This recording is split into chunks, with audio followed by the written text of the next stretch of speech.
యోగ్యత లేని వానికి ఇస్తే ఏమవుతుంది, వివాహ యోగ్యత లేని వానికి వివాహం చేస్తే ఏమవుతుంది. అలాగే పూర్వకాలంలో బాల్య వివాహాలు ఉండేది. అప్పుడు పెళ్ళి అంటే ఏంటో తెలియదు, వివాహం అంటే ఏంటో తెలియదు ఆ కాలంలో చేసినప్పుడు.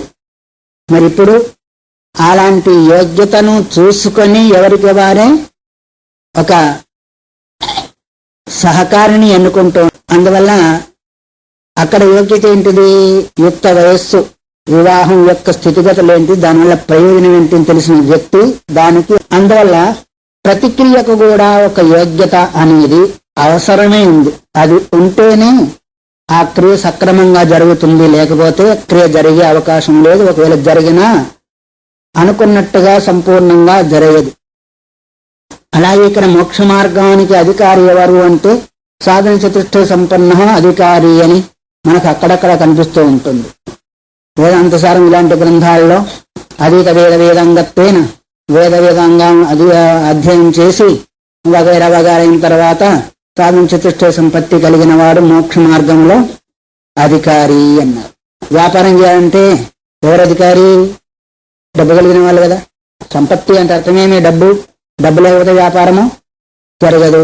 మరి బుద్ధి లేకపోతున్నాం, డబ్బు ఉంది చేసే బుద్ధి లేదనుకోండి అంటే అర్థమేమి, బుద్ధి అంటే వ్యాపారానికి సంబంధించిన బుద్ధి, వ్యాపారానికి సంబంధించిన సంస్కారం కూడా ఉండాలి. లేకపోతే కేవలం డబ్బు పెట్టుకున్న లాభము లేదు. అంటే అర్థమేమి, ఇక్కడ రెండు మనం చూస్తున్నాం.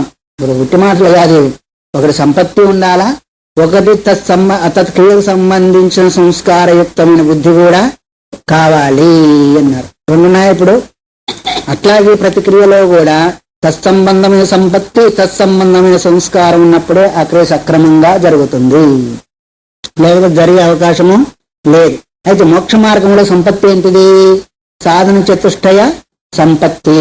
తర్వాత తత్సంబంధమైన బుద్ధి ఏంటిది, గురు వేద శాస్త్రాల ద్వారా సంస్కరింపబడిన బుద్ధి.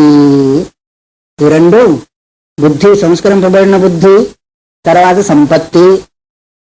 ఏ కార్యంలో అయినా అవసరమై ఉంటుంది మనకి.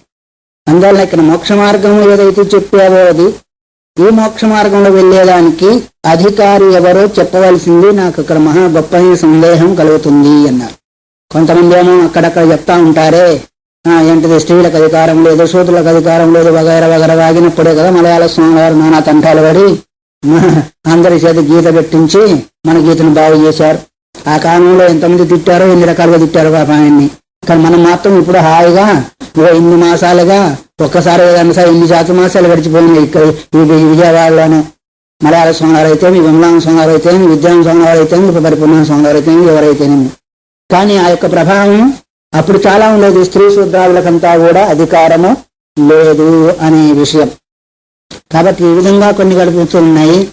మరి స్త్రీ వైశ్య సదా శూద్రాస్తేపియాంతి పరాంగతమనే వాక్యాలు కూడా కనిపిస్తున్నాయి.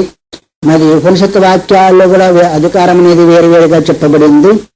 ఇన్ని రకాలుగా చూసినందువల్ల, విన్నందువల్ల, చదివినందువల్ల సందేహం నాకు కలుగుతుంది. కాబట్టి అసలు వాస్తవికంగా అధికారి ఎవరు ఈ మోక్ష మార్గములో అనే సందేహము ఎవరికి కలిగింది, రాముడికి కలిగింది. మనకు కలగదా, మనకు కలిగిందానే అని చెప్తున్నా. ఆయన కలగడం ఉంటుంది, మనకు కలుగుతుందానే ఊహించి ఆయన అడుగుతూ ఉన్నాడు. అందుకొరకు బ్రూహి తత్ర అధికారం మే సంశయో మహాన్, నాకు సందేహం ఉంది కాబట్టి ఆ విషయాన్ని చెప్పవలసింది అని ఈ విధంగా అడిగినప్పుడు శ్రీ శివ ఉవాచ బ్రహ్మక్షత్ర విషత్శూద్రాశ్రేష్టాధికారిణ బ్రహ్మచారీ గృహస్థోవానుపనీతో ధవాద్విజ. బ్రహ్మ అంటే బ్రాహ్మణుడు, బ్రహ్మ అంటే అర్థము బ్రహ్మవేద తచ్చరతీజ బ్రహ్మచారి. వేదాధ్యయనం చదివేవాడు బ్రహ్మ అంటే వేదానికి కూడా బ్రహ్మ అనే శబ్దం ఉంది. బ్రహ్మ అంటే ఇది సృష్టికర్త బ్రహ్మకు ఉంది, బ్రహ్మ అంటే జీవుడికి ఉంది, బ్రహ్మ అంటే సాక్షి చైతన్యానికి కూడా ఉంది ఆ పేరు. మరి ఇక్కడ బ్రహ్మ అంటే అర్థమేమి, వేద వేదాంగాలు అధ్యయనం చేసిన బ్రహ్మ అంటే బ్రాహ్మణుడు. తర్వాత క్షత్ర అంటే క్షత్రియ ధర్మం కలిగిన క్షత్రియుడు, విష అంటే వైశ్యుడు, శూద్ర అంటే శూద్రుడు, స్త్రీలు. అత్ర అధికారిణ ఎవరున్నారు ఇక్కడ, ఇంకెవరు మిగిలారు, 4 ఎప్పుడైతే వచ్చినాయో 4 జాతులు, బ్రాహ్మణ క్షత్రియ వైశ్య శూద్ర ప్లస్ స్త్రీలకు కూడా. కొంతమంది స్త్రీలకు అధికారం లేదని వాదించేవాళ్ళు అప్పుడే కదా. గార్గి తర్వాత సులభ వగైరా వగైరంతా కూడా వాళ్ళు కూడా వాదించి పెద్ద పెద్ద ఋషుల చేత కూడా వాదించి అధికారం ఉందని నిరూపించిన వాళ్ళు. సరే, ఇక్కడ వాస్తవికంగా చూసినట్టయితే మలయాళ స్వాములు ఎవరు ఒకటే మాట చెప్పారు, మీ శుష్కవేంద్ర తమోభాస్కరం చదివి అర్థం చేసుకోగలిగితే మొత్తం వేదాలను చదివినట్టే. అది మొట్టమొదటి గ్రంథం స్వాముల గారు కదా. డాక్టర్ దగ్గరికి వెళ్ళేదానికి అధికారి ఎవరు? రోగి. ఏ రోగైనా పోవచ్చు కదా, చెప్పండి. ఏ రోగైనా డాక్టర్ దగ్గరికి పోవచ్చు కదా. అంటే స్త్రీలు పోవచ్చా, పోకూడదా?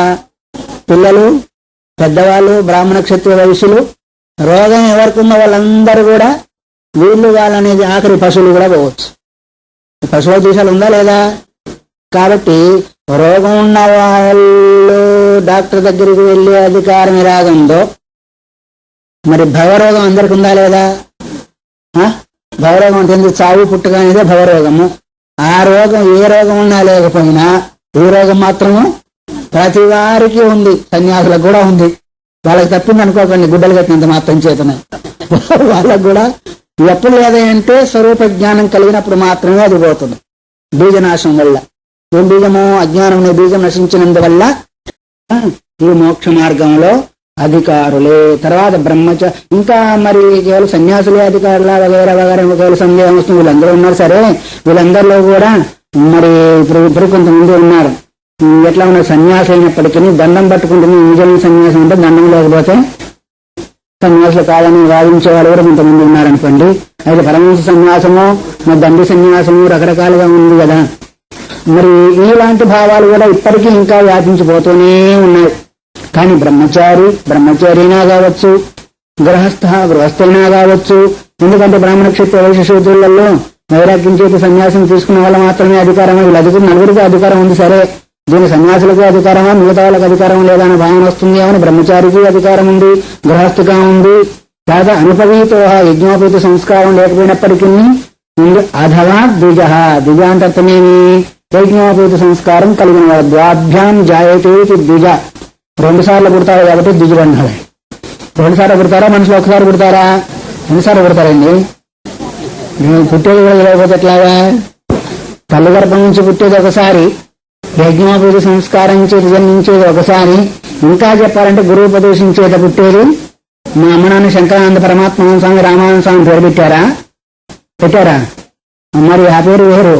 మళ్ళీ ఇప్పుడు జన్మ మారిందని మళ్ళీ పుట్టామని కదా వేరే పేరు మాకు వచ్చేసింది. అందువల్ల సంస్కార ద్విజ ఉచ్యతే.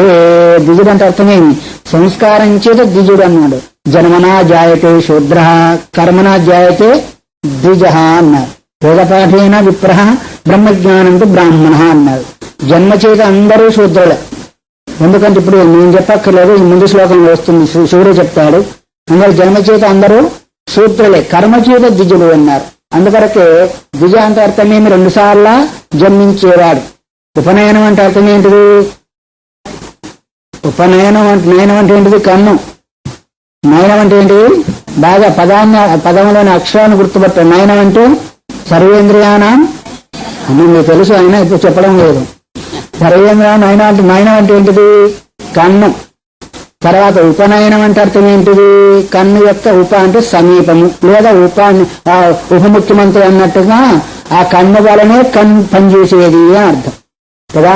ముఖ్యమంత్రికి ఎంత అధికారం ఉందో ఉపముఖ్యమంత్రికి కూడా ఉందా? రాష్ట్రపతికి ఎంత అధికారం ఉందో ఉపరాష్ట్రపతికి కూడా ఉందో? కొంచెం తేడా ఉంటూ ఉండొచ్చు కాక. అట్లాగే ఈ కన్నుకి ఎలాంటి సంస్కారం, ఎలాంటి దృష్టి ఉందో అట్లాగే అలాంటి దృష్టి కలిగిందే ఉపనయన సంస్కారం అన్నారు.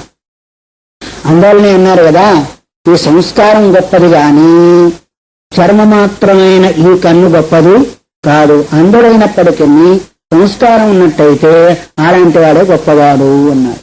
ఒక విద్యవాడున్నో ఒక కుంటివాడు దారిలో వెళ్తున్నారు, యాత్ర వెళ్ళాలనుకున్నాడంట. యాత్ర వెళ్ళాలంటే ఏం చేయాలి? వాడికి కాలులు, వాడికి కన్నులు. ఎట్లా చేస్తారు యాత్ర? గుడ్డివాడి భుజాల మీద కుంటివాడు కూర్చోవాలి, వాడు మొయ్యాల. అవునా కాదా? సరే, ఒకరు దారి చూపిస్తుంటా ఉంటాడు కుంటివాడు, దారిలో నడుస్తూ ఉంటాడు గుడ్డివాడు. కొద్దిసేపు నడిచిన తర్వాత పైనవాడు అన్నాడు కుంటివాడు, అన్నయ్య నాకు ఆకలి అవుతుంది, అక్కడ ఏదో చెరుకు తోట ఉంది, అందులో దోసకాయలు బాగా ఫుల్గా ఉన్నాయి, కాస్త ఆగినట్టు తిందామన్నాడు పైన కుంటివాడు. గుడ్డివాడు అన్నాడు, అక్కడ ఎవరు లేరా కాపలా అని అడిగాడు వీడు. అయితే ఎవరు లేరన్నా అని అడిగాడు.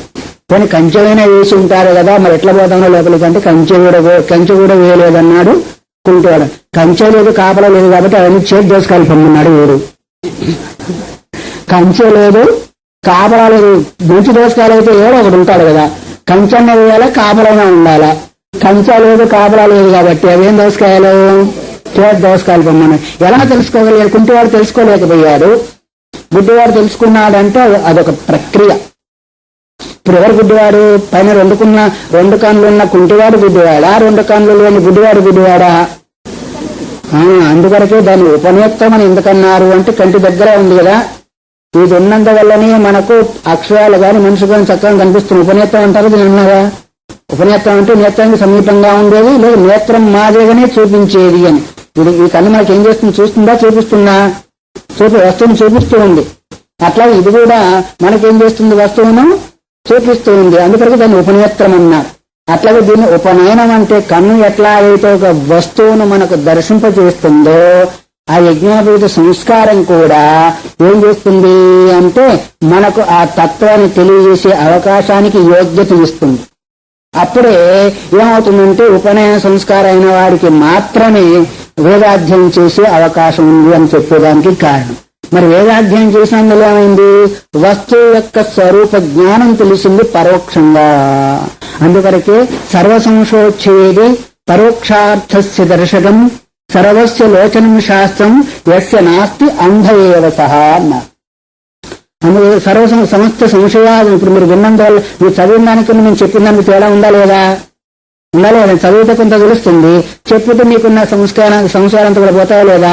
అది దేనివల్ల వచ్చింది? శాస్త్రం చదివినందువల్ల విన్నందువల్ల వచ్చింది కదా, అవునా కదా?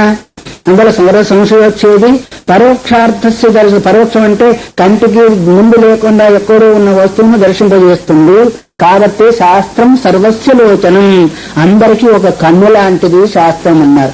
ఎవరికైతే తెలియదో అంధ ఏవ సహా అన్నారు. అలాంటి వాడు అంధుడేను అన్నారు. శాస్త్రం అంటే అన్ని చదువని అర్థం కాదు, ఏదో ఒక రకమైన శాస్త్రం కావాలి. అది ఇంజనీరింగ్ అయితే ఇంజనీరింగ్ కావచ్చు, డాక్టర్ అయితే డాక్టర్ కావచ్చు, వేదం అయితే వేద కావచ్చు, ఇంకోటి అయితే ఇంకోటి కావచ్చు. తత్త సంబంధమైంది ఒక్కొక్కటి అది చెప్తా ఉంటే అన్ని చెప్తా ఉంది వేదము. అందువల్ల మరి ద్విజుడుగా అంటే వేదం చదివేదానికి అవకాశం లేదు. వేదం చదవాని విద్యతే అనే నీతి వేద. దేనిచేత ఒక వస్తువు యొక్క స్వరూపాన్ని తెలుసుకుంటాం, దాన్ని ఏమన్నారు? వేదం అన్నారు. దృశ్యతే అనేనైతే దర్శనము. దేనిచేతనైతే ఒక వస్తువు యొక్క స్వరూప జ్ఞానాన్ని తెలుసుకుంటాము, అదే దర్శనము అన్నారు. అందువల్ల ఉపనయన సంస్కారం అంటే యజ్ఞోపేత సంస్కారము. ఆ యజ్ఞోపేత రెండు పనికి వస్తా ఉంది అంటే తాళ చేత ముడేసుకుని పనికి వస్తా ఉంది. ఎందుకంటే ఎక్కడ దొరకదు కాబట్టి అక్కడ ముడేసేస్తా ఉంటారు. దాని యొక్క అర్థం పోయింది, దాని యొక్క క్రియ కూడా పోయింది. ఎంతమంది చేస్తున్నారు అంటే 150 మంది చేస్తున్నారు. ఏంటిది? సంధ్యావందనం అంతా కూడా. మిగతా వాళ్ళంతా కూడా ఉద్యోగం వల్ల పడి ఇంకా బగబగబా పరిగెత్తడం, లేకపోతే దాని యొక్క స్వరూపమే తెలియకుండా ఉండేవాళ్ళు ఈ కాలంలో ఇలా ఉన్నారు. కానీ అది వాస్తవికంగా మీ యొక్క బుద్ధికి సంస్కారాన్ని ఇచ్చేది కాబట్టి అది అవసరం ఉంది. ఆ అవసరం ఎందుకు వచ్చేసిందో ఇప్పుడు కూడా చెప్తున్నారు. వనస్థోవా యతి పాశపదవ్రతి బహునాత్మకిముక్తేన యస్య భక్తి శివార్చని సర్వత్రాధికారి స్యాజ్ఞానిచిత్త కదంచన. వనస్థోవా వానప్రస్థుడై ఉండా కూడా ఉండొచ్చు. ఇంతవరకు ఎంతమంది చెప్పారు? బ్రహ్మచారిని చెప్పారు, గృహస్థు చెప్పారు, వనస్థోవా. వనస్థుడు అంటే అర్థమేమి? వానప్రస్థు. ఏమైనా వానప్రస్థాసం తీసుకోవడం ఇట్లా ఉన్నామంటే ఒక ఆయన వానలేక పస్తులు ఉండే ఉంటుంది, ఇంకా వానప్రస్థాసం ఎందుకన్నాడు ఆయన. వాన లేక పస్తు ఉండే పస్తు ఉన్నామంటే ఉపవాసం ఉండే ఉంటున్నాం, ఇంకా వానప్రస్థాసం ఎందుకన్నాడు. అది వేరు ఇది వేరు. కానీ ఉపవాసం ఉండడం ఏంటిది? తిండి లేక ఉంటున్నావా, తిండి కావాలి, తిన్న ఉన్నప్పటికీ ఉపవాసం ఉంటున్నావు. ఏంటిది? ఏకాదశి ప్లస్ సోమవారం కూడా సోమవారం ఉపవాసం ఉండేవాళ్ళు ఉంటారు, ఏకాదశి కూడా ఉండేవాళ్ళు ఉంటారు. కానీ ఎందుకు ఉంటున్నారా? ఆరోగ్యం ఉంటున్నారా? ఉండాలంటున్నారా? పక్క వాళ్ళు ఉంటున్నారు కాబట్టి నేను ఉండాలనుకుంటున్నావా? ఒకటి నియమము, ఒకటి పుణ్యప్రదము, రెండవది యంత్రానికి ఖాళీ పెట్టడం. ఎందుకంటే కారు పరిగెత్తి గంట ఎట్లా ఖాళీ ఉన్నట్టు నడుస్తుందో అట్లాగే మన జఠరాగ్నికి ఏదైతే ప్రజ్వలించడానికి కొరకు అది కూడా ఒక ఖాళీ సమయము కావాలి. అందువల్ల ఏకాదశి ఉపవాసం అంటే అర్థమేమి? ఏకాదశం. దశం అంటే ఏంటిది? 10 ఇంద్రియాలు, పంచ కర్మేంద్రియాలు, పంచ జ్ఞానేంద్రియాలు ప్లస్ మనస్సు, ఎన్నేనే 11. ఆ 11 ఉప అంటే సమీపే వాస ఇస్స ఉపవాస. భగవంతుని యొక్క సమీపంలో ఉంచిన ఉపవాసం. కొంతమంది రేపు ఏకాదశి ఈ రోజునే మినపప్పు నానేస్తూ ఉంటారు, ఇంకేదో చేస్తూ ఉంటారు. ఎందుకంటే రేపు ఏకాదశి కదండి అని బాగా రోజు జీర్ణం అయ్యే ఆహారం కాకుండా 2 రోజులకు కూడా జీర్ణం కాకుండా ఆహారాన్ని పడతాయి ఇన్ని. మళ్ళీ తర్వాత ఇట్లా అట్లా ఏకాదశి కదండి అందుకడగా అట్లా ఉందండి. పోయినాయి లోపలికి గారెలు పూరీలు గీళ్ళంతా కూడా పోయినాయి, లోపలికి వెళ్ళిపోయినా లెక్కలేవు. కానీ ఒక అన్నం తప్ప మిగతా పోతాయి ఏకాదశి రోజు, శనివారం రోజు, సోమవారం రోజు, శుక్రవారం రోజు. మళ్ళీ ఎట్లా ఉంటుంది మొక్కము? కాల్చిన వంకాయ ఇంత అందంగా ఉంటుంది. మీరు కాదండి బయట వాళ్ళ మీరంతా బాగుండే వాళ్ళే. అందుకని పాట పాడతాను. ఇక్కడ ఉండలేదు, నేను ఉండదు కానీ యాదాసం పాడుతూ ఉంటారు. తిండి కన్నను పండు, పండు కన్నను పాలు, పాలు పాల కన్నను నీరు, తవనుండు మేలు అని పాడుతుండేవారు. ఇప్పుడు పాడుతున్నాం అనుకుంది అక్కడ స్థానంలో. తిండి అంటే అర్థమేమి? ఉపాహారం. దాని ఉపాహారానికి బయట అంటే ఫలహారం ఉంటుంది. ఫలహారం కాదు, అది ఉపాహారం అవుతుంది కానీ ఫలహారం కాదు. అందుకరికే అన్నారు పెద్దవాళ్ళు ఏమన్నారంటే, సర్వానేహ పాపాని ఏకాదశ్యం తిష్టంతోదని అన్నారు. ఏకాదశి రోజు సమస్త పాపాలు అన్నంలో కూర్చుంటాయంట. ఇంటిపై పోయిన తర్వాత అది పాడైపోతుంది, తిన్న తర్వాత మళ్ళీ ఉందండి ఉపవాసం, అన్నంలో కూర్చుంటాయంట. అందుకొరకు ఆ రోజు ఆహారం అన్నం తినకూడదని. అన్నం అంటే ఏంటంటే బియ్యం తెలియదు. మేమేం చేస్తాము, అన్నం ఒకటి తప్ప మిగతా కూడా వేస్తూ ఉంటాం. ఫలహారం అంటే కేవలం పండ్లు ఆహారం కాగలిగింది ఫలహారం, కానీ మిగతా అన్నం తప్ప మిగతా కూడా ఫలహారం ఉంది ఈ రోజు అంటాం. ఫలహారం కదా, అది ఉపాహారం. ఆ ఉపాహారాన్ని మనం ఫలహారంగా భావిస్తాం. కాబట్టి తిండి కన్నా తిండి అంటే అర్థం ఏమి? అన్నం కావచ్చు, ఇది ఉపాహారం కావచ్చు. దానికంటే పండు నీళ్ళు, పండ్ల కంటే కూడా తేలిగ్గా జీర్ణం ఏంటిది? పాలు, పాల కంటే కూడా తేలిగ్గా జీర్ణం అయ్యేది నీళ్లు. ఎందుకంటే మనం ఖాళీగా పెట్టాలనుకున్నాము, దాని చేతి ఏమవుతుంది మనకు? విషయ నివర్తంతే నిరాహారస్య దేహినః అన్నారు. నిరాహారం చేతి ఏమవుతుంది అంటే విషయాలన్నీ కూడా ఇంద్రియాల వైపు, ఇంద్రియాలను లాక్కొని వెళ్ళవు. అందుకే ఇక్కడ మలయాళ స్వామి దానిలో రాశాడు, ఒక ఏనుగును పట్టేవాడు గాని, ఒక సింహాన్ని పట్టేవాడు గాని తత్సంబంధం ప్రక్కవి పట్టుకున్న తర్వాత 1 వారం రోజులు ఏం వేయకుండా వాడిని అట్లా ఉంచుతాంట. ఏనుగు గాని సింహాన్ని గాని 1 వారం వరకు ఆహారం తినకుంటే ఎట్లా ఉంటుంది దాని యొక్క స్థితిగతులు? కొంచెం దాని మదం ఉడిగిపోయిన తర్వాత, బలం ఉడిగిపోయిన తర్వాత పట్టుకొని ఆహారం ఇస్తూ ఎట్లా కావాలంటే అట్లా ఆడిస్తూ ఉంటారు. అందుకరికే ఈ ఉపవాసాదుల వల్ల దాని వల్ల ఏమవుతుంది అంటే ఇంద్రియాల యొక్క పటుత్వం తగ్గుతుంది, కానీ దానిలో ఉన్న చాకచక్యత పోదు. ఎప్పుడైతే దాని యొక్క పటుత్వం తగ్గగానే మనం ఎటు వినియోగం చేస్తే అటు వెళ్తా ఉంటుంది దాని యొక్క పరిస్థితి. అందువల్లనే ఉపవాసం పెట్టాడు, కానీ ఉపవాసం పేరుతో రోజు కంటే కూడా అజీర్ణమయ్యే వస్తువులు తినవని కాదు. అది తినొద్దని కాదు, తినండి బాగా తినండి అని చెప్పండి, బాగా చేయండి కదా. ఎక్కడ ఇప్పుడు వనస్థ అంటే వానప్రస్థులు కూడా, వానప్రస్థాసం ఎప్పుడు వస్తుంది? 25 సంవత్సరాల వరకు బ్రహ్మచర్యము, 50 వరకు గృహస్థాశ్రము, 50 నుంచి 75 వానప్రస్థము, 75 నుంచి మిగతా జీవితం ఎంతవరకు ఉంటే అంతవరకు ఏంటిది? సన్యాసం. దీన్ని క్రమ సన్యాసం అన్నారు. తర్వాత బ్రహ్మచర్య ప్రవ్రజేతు గృహస్థాద్వావనాదవా ఉదహరేవ వరజే తదహరేవ ప్రవ్రజేతు. బ్రహ్మచర్యం నుంచి అయినా సన్యసించవచ్చు, గృహస్థాశ్రమం నుంచి అయినా సన్యసించవచ్చు, లేదు వానప్రస్థాశ్రమం నుంచి అయినా సన్యసించవచ్చు, లేదు ఏ సమయంలో నీకు సంపూర్ణమైన వైరాగ్యం కలుగుతుందో అప్పుడైనా సన్యసించవచ్చు అన్నారు. మరి వానప్రస్థాశ్రమం ఎప్పటి నుంచి ఎప్పటి వరకు అన్నాము? 50 నుంచి 75 వచ్చిన వానప్రస్థాశ్రమంలో ఎవరు రావడం లేదుగా. వస్తున్నారా? ఎవరో ఒకరిద్దరు వస్తే రావచ్చుగా, మిగతా వాళ్ళంతా కూడా ఏమో తీసుకుంటే తాలూ చేతులు బొడ్లో నుంచి వెళ్ళిపోతాయేమో అని భయం. మళ్ళీ అది వాళ్ళ చేతిలో పోతే ఉన్న డబ్బంతా పాడు చేస్తారేమో అని భయం కూడా ఉంటుంది అనుకోండి. కానీ ఎందుకు రిటైర్మెంట్ ఇచ్చారు మన వాళ్ళు? ఇప్పుడు ఉద్యోగం చేస్తున్నప్పుడు ఇప్పుడు 60 నుంచి 50 తగ్గిపోయింది అనుకోండి.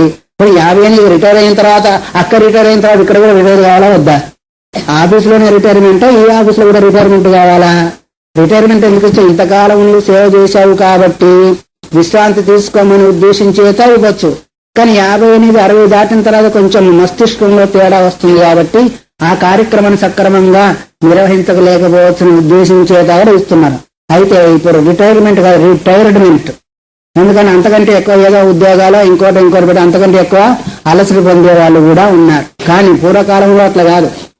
పూర్వకాలంలో రాజుల మహారాజులంతా కూడా మరి యోగ్యమైన తన కుమారునికి పట్టాభిషేకం చేసి వాళ్ళు వానప్రస్థాశ్రమం తీసుకొని ఆరణ్యానికి వెళ్ళిపోయేవాళ్ళు. సరే, ఇంకా రాజుల మహారాజులు కాకుండా వేరే వాళ్ళు కూడా వెళ్ళిపోయేవాళ్ళు. అలాంటి వాళ్ళకు కూడా మోక్ష మార్గంలో అధికారం ఉంది. ఇప్పుడు బ్రహ్మచర్య వ్యవస్థ కావచ్చు, గృహస్థాశ్రమంలో వెళ్ళిన వాళ్ళు ఎవరు మనకు చూడాలా? వాళ్ళు అలాంటి వాళ్ళు కనిపిస్తున్నారు. అంతేకాకుండా యాజ్ఞవల్క్య మహర్షికి ఇద్దరు భార్యలు, కాత్యాయని మైత్రేయి. కాత్యాయనాంతం కరవాణి ప్రవ్రజన్, వ్రతానికి వస్తున్నాను, ఇద్దరిని భార్యని పిలిచి నేను సన్యసించాలనుకుంటున్నాను, కాబట్టి నా ఆస్తి ఏదైతే ఉందో మీ ఇద్దరికి సమానంగా పనిచేయాలనుకుంటున్నాను అని చెప్పాడు.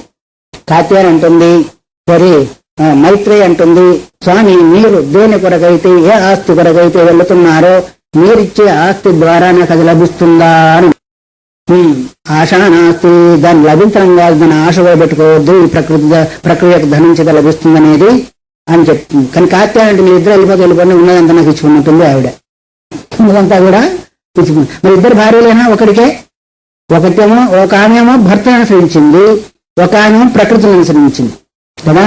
భర్త దేని కొరకైతే పోతున్నాడో, దేని చేతనైతే శాశ్వతానందం దొరుకుతుందో, ఒకవేళ దీనివల్ల శాశ్వతానందం దొరికినట్టయితే భర్త ఎందుకు వదిలిపెట్టి వెళ్తాడు? దొరకదనే కదా. ఇప్పుడు మనం ఒక మార్కెట్కి వెళ్ళాము, ఒక కొట్టుకు వెళ్ళామనుకోండి, మనకు కనిపించి మనకు అవసరమైన వస్తువు ఉంటే అక్కడి నుంచి వెళతామా? ఒకవేళ నచ్చకపోతే వెళ్ళొచ్చు కాక, ఒకవేళ లేకపోతే కూడా వెళుతాం. అట్లాగే నచ్చేది మనకు కావాల్సింది అక్కడన్నప్పుడు అక్కడ సామాన్యంగా తీసుకు, కాకపోతే రేట్లో తేడా వస్తే ఇంకో దగ్గర విచారిద్దామనే ఉద్దేశం కలుగుతగలవచ్చు, అది వేరే సంగతి. కానీ అట్లాగే ఈ ప్రాకృతమైన ధనం చేత ఆస్తి చేత ఒకవేళ ఆనందమే దొరికినట్టయితే ఈయన ఎందుకు వెళ్ళిపోతారు? కాబట్టి మీకు దేని కొరకైతే వెళతారో నేను దాని కొరకు వస్తున్నాడు. కానీ ఏం ఆశించింది అంటే దీనిలోనే ఆనందం అనే ఉద్దేశం చేత ఆమె ఆశించింది. అందుకొరకే కదా తేడా వచ్చేదానికి కారణము. మరి అప్పటి నుంచి వాళ్ళ గృహస్థాశ్రమం నుంచి కూడా వానప్రస్థంలో సన్యాసం కూడా వెళ్ళినట్టు కనిపిస్తూ ఉంటుంది. లేదా గృహస్థాశ్రమంలోనే ఉండి చూడాలా. శిఖిధ్వజ మహారాజు వగరంతా కూడా, జనక చక్రి పూర్వకాలం రాజులంతా కూడా, మరి ఋషులంతా కూడా ఎవరు గృహస్థాశ్రమంగానే ఉన్నారు. వశిష్ఠులైతే, విశ్వామిత్రుడు అయితే, జమదగ్ని అయితే, ఎంతమంది మీరు ఇంత పొడుగు లిస్టు రాసుకుంటారు, ఋషులంతా కూడా ఎట్లా ఉన్నారు గృహస్థాశ్రమంలో. అయితే గృహస్థాశ్రమంలో ఉండి ఎట్లా సాధించగలిగారంటే గృహస్థాశ్రమం నిమిత్త మాత్రంగా ఉంది, దైవ సాధన ముఖ్యంగా ఉంది. ఎందుకంటే స్త్రీలకు రక్షణ కావాలా, పురుషునికి సేవ కావాలా. మరి దాని కొరకు ఈ ఇద్దరి యొక్క ఆశయం ఉంది. కానీ కేవలం కామపూర్తి అయితే వాళ్ళకి సంతానం లేదని కాదు, ధర్మ సంతానాన్ని సంపాదించిన తర్వాత దైవనిష్ఠలో వెళుతూ ఉండేవారు, అవునా కాదా? అందుకొరకు ఈయన తపస్సులోకి వచ్చినప్పుడు దైవానుష్ఠం చేసుకున్నప్పుడు రక్షణ కావాలా వద్దా? ఏ బయటి జంతువుల ద్వారా అధిభూతాల ద్వారా ఏ గొడవ జరగకుండా ఉండాలి. ఇంకా తర్వాత స్త్రీలు ఒక పురుషునికి సంబంధించి లేకుండా ఉంటే లోకం లభిస్తుంది, తల ఒక రాయేసేదానికి ప్రయత్నం చేస్తారు. ఒక దగ్గర అంకితమైతే ఆ భావన ఉండదు. అందుకని రక్షణ కొరకు వాళ్ళు ఉండేవాళ్ళు, వాళ్ళ రక్షణ వాళ్ళది, వీళ్ళ రక్షణ వీళ్ళు, ఈ విధంగా ఉండే దైవ మార్గంలో వెళుతూ ఉండేవారు. అయితే అక్కడ స్త్రీలకు ఉభయత్ర లాభం ఉండేది. ఎందుకంటే ఇక పతిసేవ చేసినందువల్ల ఒక శక్తి, తర్వాత ఆయన ఉన్నాడు కాబట్టి వీళ్ళు కూడా మళ్ళీ దైవారాధన ఎంతో కొంత చేస్తుండేవాళ్ళు కాబట్టి వీళ్ళు, అందుకొరకే కదా అనసూయది పాతాళంలో ఉన్న గంగను కూడా తీసుకొని వచ్చే శక్తి కలిగి ఉంది. అందుకొరకే ఆ పతివ్రతాచరణం చేత పాతాళ గంగను తీసుకుని వచ్చేసింది. అప్పుడు ఆ ఋషుల మహర్షులంతా కూడా ప్రార్థించిన కారణం చేత. కాబట్టి ఇప్పుడు ఈ కట్నాల గొడవలు బట్టి స్త్రీ సంతానం అంటే నాన్న తంటాడుతున్నారు. కానీ ఉభయత్వ లాభాన్ని, కీర్తిని తెచ్చేవాళ్ళు, పొందేవాళ్ళు ఎవరు? స్త్రీ ఉపాధిలో ఉంది. అందువరకే బ్రహ్మచారి కావచ్చు, వానప్రస్థు కావచ్చు, గృహస్థు కావచ్చు, ఈ మార్గంలో అధికారి అని చెప్పడానికి కారణం అక్కడ గృహస్థాశ్రమం గాని స్త్రీత్వ పురుషత్వ ఉపాధి గాని అడ్డం వచ్చేది కాదు. మరి దేని ప్రయోజనం అంటే సంస్కారమే ప్రయోజనకారి గాని ఉపాధి ఏదైతే ఉందో ప్రయోజనకారి కాదు. ఎందుకంటే ఏ ఉపాధి అయినప్పటికీ సంస్కారం లేకపోతే ఆ మార్గంలో వెళ్ళలేరు. ఇప్పుడు మీరు ఇంజనీర్ కోర్సు ఉంది, డాక్టర్ కావాలనుకున్నారు, ఐఏఎస్ కావాలనుకున్నారు, అక్కడ స్త్రీల అధికారుల, పురుష అధికారుల, పెద్దవాళ్ళ అధికారుల, ఏ అధికారులు అంటే ఏది అధికారిత్వం ఏమిస్తుంది అక్కడ మీకు? ఐఏఎస్ అనే డిగ్రీ మీకు అధికారిత్వాన్ని ఇస్తుంది. కానీ కలెక్టర్ పదవి పొందాలంటే అక్కడ స్త్రీలు కాదు, పురుషులు కాదు, శూద్రులు కాదు, ఇంకొక రాదు, బ్రాహ్మణులు కాదు, వైశ్యులు కాదు, శుద్ధులు కాదు, అవునా కదా? డాక్టర్ ఏంటిది కలెక్టర్ కావాలంటే మీకు అక్కడ సర్టిఫికెట్ ఉండాలి. కానీ అక్కడ వాళ్ళ వీళ్ళ అని చూడగలుగుతారా? కాకపోతే పర్సెంటేజ్ చూస్తే చూడొచ్చు కాక, అది వేరే సంగతి ఈ లోకంలో. అట్లాగే ఈ మార్గంలో ఎవరయ్యా అంటే సంపూర్ణమైన అధికారి ఎవరయ్యా అంటే అత్యంతమైన లక్ష్యం, ఆకాంక్ష కలిగిన వాళ్ళు అధికారి. అక్కడ ఉపాధితో సంబంధం లేదు, తర్వాత ఏంటిది యొక్క హోదాతో సంబంధం లేదు, ఇంకా నీ ధనంతో సంబంధం లేదు, ఇంకా దేంతో కూడా సంబంధం లేదు. నువ్వు ఆ అందుకరికి ఏమన్నారు, కామిగాక మోక్షగామి గారు అన్నారు. దీన్ని ఇంకో దగ్గర వక్రయిస్తూ ఉంటారు కొంతమంది. కామిగాక అంటే అర్థం ఏంటిది, పెళ్లి చేసుకోకుండా మోక్ష మార్గంలో వెళ్ళలేరు అని వాళ్ళు వక్రయిస్తారు. కామి అంటే మోక్షాన్ని కోరకుండా మోక్ష మార్గంలో వెళ్ళలేరు. అసలు విషయం అది. దాన్ని వీళ్ళు ఏం చేస్తారంటే కామివాక మోక్షగామిగా అన్నారు కదా, అందుకరికి నువ్వు పెళ్లి చేసుకోవాలి, అన్ని అనుభవించిన తర్వాత అక్కడికి అన్ని అనుభవించిన తర్వాత వెళ్ళగలుగుతాడా చెప్పండి. అన్ని అనుభవించిన తర్వాత శరీరం ఏం కావాలా, ముడతలు పడిపోతుంది, మోకాళ్ళు వంగవు, కాళ్ళు వంగవు, శక్తి అంతా క్షీణం అవుతుంది. అప్పుడు నిటారుగా కూర్చుని జపంగా ఏమంటే చెప్తే ఇటుపోతా ఉంటుంది, ఇటు పోయిన వాడికి ఏమవుతుంది, నిద్ర వస్తూ ఉంటుందండి. అందువల్ల కామిగాక అంటే మోక్షాన్ని కోరకుండా మోక్ష మార్గంలో వెళ్ళలేడు, కానీ పెళ్లి చేసుకోకుండా అనుభవించకుండా వెళ్ళలేడంటే చాలా శుద్ధమైన తప్పు. అట్లా కావద్దని కాదు, అట్లా ఉన్నా ఇట్లా ఉన్నా ఎట్లా ఉన్నా సంపూర్ణమైన ఆకాంక్ష కలిగిన వాడు ఎవరైతే ఉన్నారో వాళ్ళందరూ కూడా మోక్ష మార్గంలో ఎవరు అధికారులు. ఎక్కడి నుంచి మనము మనస్థోవా అవనస్థోవా యతి పాశుపతవ్రతి. మనస్థో వానప్రస్థులు కావచ్చు, కాకపోవచ్చు గాక, యతి అంటే సన్యాసి కూడా కావచ్చు, పాశుపత వ్రతాన్ని ఆచరించేవాడు కావచ్చు, బహుమాత్ర విముక్తున్న ఎస్సి భక్తి శివార్చని. ఇంకా రకరకాలు ఏం చెప్పాలా. ఎవరికైతే శివుని యందు దృఢమైన భక్తి ఉందో వాళ్ళందరూ కూడా అధికారులే. అందుకొరకే అధికారం అంటే అధికృత కరోతి అధికారి, ఒకదాన్ని ఆధారంగా చేసుకొని చేస్తాడు కాబట్టి అతన్ని అధికారి అన్నారు. సాధన చతుర్థి సంపత్తిని కావచ్చు, ఇంకోటి యోగ్యతను అనుసరించి కార్యం చేస్తారు కాబట్టి అధికారం చెప్పబడుతుంది. ఇక్కడ అసలు విషయం చెప్పారు, ఎవరికైతే శివార్చని ఉందో అత్యంతమైన అచంచలమైన భక్తి ఉందో వాళ్ళందరూ కూడా అధికారులే. సత్ర అధికారి నాణ్య చిత్త కదంజన. అలాంటి వాళ్లే ఈ శివగీతను అధ్యయనం చేసేదానికి కావచ్చు, మోక్ష మార్గం వెళ్ళడానికి కావచ్చు అధికారులు వాళ్ళే. కానీ మిగతా వాళ్ళు మాత్రం అధికారులు అయ్యే అవకాశము లేదు, ఉండబోదు కూడా అనే విషయాన్ని చెప్పారు. అందుకొరకే బహునాత్మకి ముక్తిని ఇంకా బాగా ఎక్కువ ఎన్ని లెక్క పెట్టాలా. అందుకొరకే ఒక వ్యాధస్యాచరణం ధ్రువస్య చ వయో, వ్యాధస్యాచరణం ధ్రువస్య విద్యా గజేంద్రస్య. వ్యాధుడు ధర్మవ్యాధుడు ఏ ఆచరణ ద్వారా ధర్మవాదుడు ఏం చేస్తుండేవాడు, మాంసాన్ని తల్లిదండ్రులను పోషిస్తుండేవాడు. మరి ఆయన కూడా జ్ఞాని. ధ్రువస్య చ వయసు ప్రధానం అంటావా, ధ్రువుడంతటి వాడు చిన్న పిల్లవాడు, 5 సంవత్సరాలు 6 సంవత్సరాల పిల్లవాడు. విద్యా గజేంద్రస్యత, కొన్ని విద్య చేత దొరుకుతాడా అంటే గజేంద్రుడు ఏం విద్య చదివాడు. విదురస్య కో వంశాపం, మంచి వంశంలో జన్మిస్తా అంటారా, విదుడు ఏ వంశంలో పుట్టాడు. ఇప్పుడు మంచి అందం ఉంటుంది. కుబ్జాయాఖ్యం నామరూపమధికం, కుబ్జకు ఏ రూపం ఉంది ఏ నామం ఉందనే ఉద్దేశం చేత కృష్ణుడు అనుభవించి అది అనుగ్రహించారు. ఈ విధంగా ఇవన్నీ దేనికి పనికిరాదు. కాకపోతే ఏం పనికి వస్తుంది అంటే నీ యొక్క దృఢమైన ఆకాంక్ష అక్కడ పనికొచ్చేది, దృఢమైన భక్తే మనకు పనికి వచ్చేది. అందువల్ల శివభక్తి శివార్చనే కిముక్తేన సైవాత్రాధికారి స్యాత్. అలాంటి వాడు మాత్రమే అత్ర అంటే ఈ శివగీత అధ్యయనం కావచ్చు, అత్ర అంటే మోక్ష మార్గము కావచ్చు. అలాంటి వాళ్ళు మాత్రమే మరి అధికారులు అని చెప్పేదానికి కారణం. నాణ్య చిత్త కదంజన అంటే అన్య చిత్తం కలిగిన వాళ్ళు అధికారులు కారు. అన్య చిత్తం అంటే అర్థమేమి, ప్రాపంచిక సంబంధం చిత్తం కలిగిన వాళ్ళు అధికారి కారు. మిగతా వాళ్ళందరూ కూడా అధికారులే. సరే, అధికారుల సంగతి అని చెప్తారు. మరి అన్యధికారులు ఎవరు? డాక్టర్ దగ్గరికి పోతే ఏం తినాలో ఏం తినకూడదు చెప్తారా లేదా? తినవాటిని ఉంటారు పథ్యం, తినకూడదు వాటిని అపథ్యం అంటారు. శిశువాన్ సామదాసుకుని కూడా అన్ని అందరూ అనిపిస్తూ ఉంటాయి. పథ్యం ఇది, అపథ్యం లీస్ట్ రాసి పెట్టారు సుమంగా. సరే, ఇక్కడ అధికారుల గురించి చెప్పారు. అనధికారి ఎవరయ్యా ఈ లోకంలో ఉంటారా? జడహ, మందబుద్ధి కలిగిన వాడు లేదా సోమరి. తర్వాత అంధహ, కన్ను లేని వాడు. బధిరహ, చెవిటివాడు. మూకహ, నోరు లేనివాడు. నిశ్శౌచ అంటే శుచిని పాటించని వాడు.